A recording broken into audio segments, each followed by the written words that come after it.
Welcome back. आप लोग rejoin हो सकते हैं थोड़ा due to signal problem. Next student will be taught at a young age the importance of doing what right or wrongs, logical framework, also ethical decisions. ये चीज भी उनको बताना है। In the later year it would be expanse जो cheating, violence and tolerance, equality के बारे में बच्चे को समझाना है। किस तरह से आप एक साथ रह सकते हैं। जो तोड़ फोड़ हो रहा है या वेंडलाइज हो रहा है या जिस चीज को उसको किस तरह से स्टॉप कर सकते हैं, वो चीज के बारे में उनको बताना है। टॉलरेंस, सहने का भी शक्ति होना चाहिए। बच्चे लोग को समझाना है कि आपको कोई तंग कर रहा है तो आप सह लीजिए। ये सहने का शक्ति जब तक तैयार नहीं होगा, बच्चे उसमें क्या है, बहुत ही एग्रेसिव मूड दिखाएंगे, वो नहीं होना चाहिए। तो इसमें मोरल एजुकेशन बच्चे को टाइम टू टाइम देते जाना है। नेक्स्ट है टेक्स्ट बुक। नाउ हमारा जो टेक्स्ट बुक जो करिकुलम है वो नेशनल करिकुलम फ्रेमवर्क का थ्रूली बनती है। तो टेक्स्ट बुक जो है अभी जो न्यू पॉलिसी में 2020 का सोच है कि टेक्स्ट बुक में जो बैग जो बच्चे का होता है वो भारी हो जाता है, तो उसको कैसे कम किया जाए। तो सिलेबस को थोड़ा से छोटा किया जाए और एक्टिविटी वर्क को दिया जाएगा, जिससे उनको एक्टिविटी वर्क भी होगा और फॉर्मल एजुकेशन, इनफॉर्मल एजुकेशन दोनों मिल सके। इसमें क्या है, ऑब्जेक्टिव्स है जो टेक्स्ट बुक का है, डिस्कशन, एनालाइज, एग्जाम्पल का थ्रू। तो बच्चे को एग्जाम्पल का थ्रूली टेक्स्ट बुक में जब भी कुछ रिटर्न रहेगा तो बच्चे क्लियर पिक्चर से वो समझ जाएंगे। और एनसीईआरटी जो किताब पब्लिश करते हैं, प्रिंट करते हैं, वो डायरेक्ट सर्कुलेट होता है बच्चे के हाथों में। तो क्वालिटी जो एम है एनसीईआरटी का या टेक्स्ट बुक का, जो बुक का, वो क्वालिटी टेक्स्ट बुक का बढ़िया होना चाहिए, लो प्राइस होना चाहिए, जिससे हमारा जो पेरेंट्स है they can purchase as a low rate, then they will give the quality education to student also. तो एनसीईआरटी बुक जो है उसके बारे में ज्यादा और बर्डन ऑफ एक्स्ट्रा नॉलेज नहीं दे सकते। टॉपिक के साथ थोड़ा उसको खुल के बताने से ये चीज है। फिर आ रहा है नेशनल करिकुलम। एनसीईआरटी का जो करिकुलम है वो accepted by through all states. The ability of such textbooks in all regional language will be priority so that all students access to high quality learning. तो high quality के लिए text book भी जो बढ़िया होना चाहिए। एज ए स्टेट वर्सेस हमारा centre, हम जो एनसीईआरटी वर्सेस एससीईआरटी का बात कर रहे हैं।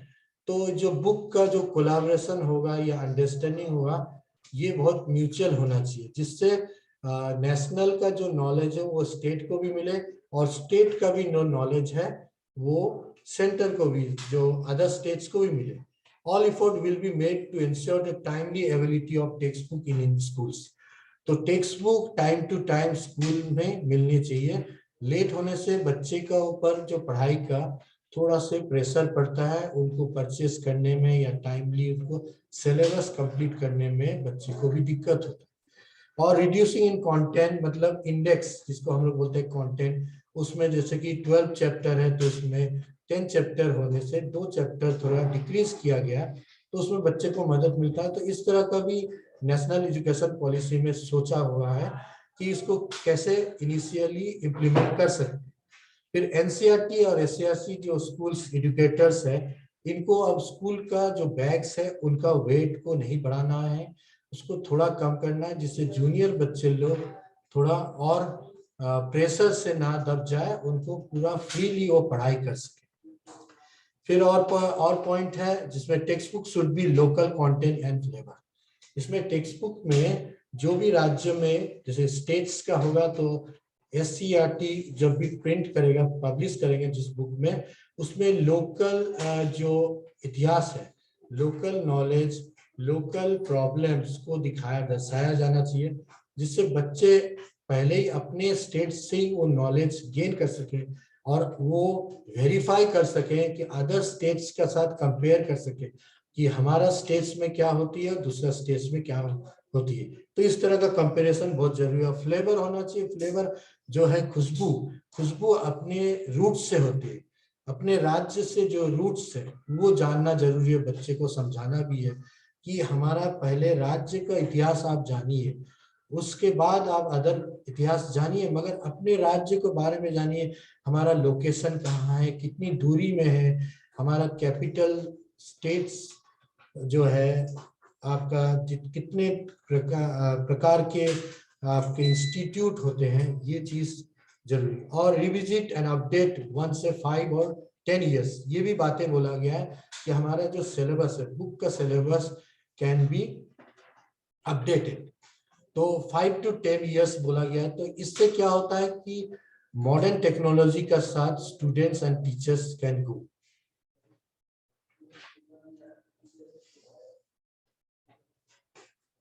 नेक्स्ट एनसीईआरटी वर्सेस एसईआरटी, इसका जो स्टेट का और सेंटर्स का जो बुक का पब्लिश होता है, इसमें क्या कंटेंट ज्यादातर मिक्सअप करके देना है कोलैबोरेटिव मैनर में, ये चीज बताया गया है।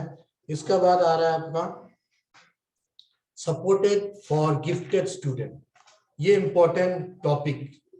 सपोर्टेड फॉर गिफ्टेड स्टूडेंट्स में क्या है, कुछ स्कूलों में बच्चे बहुत टैलेंटेड, बहुत ही हुनर स्टूडेंट्स पढ़ते हैं, तो उनको स्पेशल टैलेंट जो है उनको कैसे उभारा जाए, उनको कैसे मौका दिया जाए in future learning, in future job oriented work के लिए।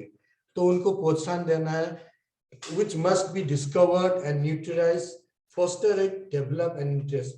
उनको जगाने के लिए उसको as a scholarship, as a supporting parents का थ्रूली, स्टूडेंट्स का थ्रूली एंड टीचर्स का thoroughly, and school management also support that gifted student. ये गिफ्टेड स्टूडेंट्स हमारा स्कूल के, हर एक स्कूल के लिए बहुत इंपॉर्टेंट है। जब ये बच्चे कोई टूर्नामेंट या कोई जो कंपटीशन में जब भी भाग लेंगे, तो ये बच्चे का नाम जब भी होगा तो स्कूल का भी फोकस होगा ओवरऑल स्टेट्स में। साइंस क्लब भी बना देना है, जिससे टीचर इसमें, साइंस का टीचर एक सर्कल बना सकते हैं, साइंस सर्कल। मैथमेटिक्स के लिए मैथमेटिक्स सर्कल होना चाहिए। म्यूजिक एंड डांस का भी ऊपर में ये इम्प्लीमेंट जरूरी है। परफॉर्मेंस सर्कल्स, परफॉर्मेंस में कुछ टैलेंटेड स्टूडेंट्स, बहुत अनोखा अनोखा हुनर है, मगर उनको हम लोग कभी देखते नहीं। उनको मौका दिया जाना चाहिए कि आप भविष्य में, इन फ्यूचर आप कुछ बनना चाहते हैं तो आप ये सब्जेक्ट लीजिए। तो उनको क्लास 6 से लेके 10th स्टैंडर्ड तक उनको बोल देना है, बताना है कि आप ये सब्जेक्ट लेने से आपको बेनिफिट मिल सकता है। तो उनको जॉब अपॉर्चुनिटी के लिए अभी से ही उनको मोटिवेट करना जरूरी है। फिर पोइट्री सर्कल होना चाहिए, कंपटीशन टाइप का रहेगा, तो ये गिफ्टेड स्टूडेंट्स को और मौका मिलेगा, और जो वीकर स्टूडेंट्स है वो भी इस कंपटीशन में भाग लेके अपने को तैयार कर सकेंगे कि ये जो गिफ्टेड स्टूडेंट है, ये जो हुनर स्टूडेंट है, इसके लेवल में कैसे वो वीक स्टूडेंट आ सकते हैं। फिर debate competition, drama, sports, yoga, eco club भी होना चाहिए। इको क्लब क्या मतलब है, 10 to 20 स्टूडेंट्स को हम लोग अपने गार्डन्स में या हमारे जो नेचुरल वेजिटेशन है उसके पास में लेके जाके उनको दिखाना पड़ेगा कि आप देखिए ये आपका नेचर है, ये व्यू करिए, इसके बारे में आप देखिए, समझिए, उसका बाद पॉइंट वाइज कुछ लिखिए, जो आपका नॉलेज है आप बताइए, इसमें ज्ञान है। फिर योगा क्लब्स भी हो रहा है अभी हर स्कूल में, योगा का ट्रेनिंग्स, योगा का प्रैक्टिस। तो इसमें क्या है, बॉडी स्ट्रक्चर, बॉडी मूवमेंट को फ्लेक्सिबिलिटी ज्यादा मिलती है। हेल्थ के बारे में भी स्वच्छ अभियान जो हो रहा है भारत में वो भी है। ओलंपियाड का बारे में भी बच्चे को बताना है, प्रोत्साहन दे रहा है। ये कंपटीशन है, इसमें क्या है, बहुत स्कूल पार्टिसिपेट करता है इसमें। हमारा स्कूल है या दूसरे का स्कूल का जब कंपटीशन है जोनल वे से होगा, तो बहुत ज्यादा उनको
Thank you, Chandan sir, for your training, your briefing us.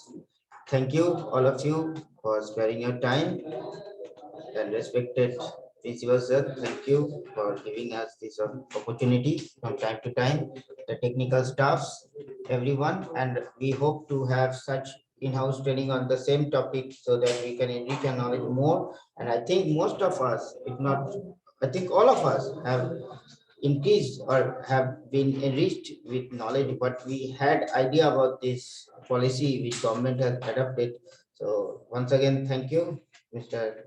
Chandan sir, for your uh, useful and for your speech, beautiful speech on this. Thank you to all.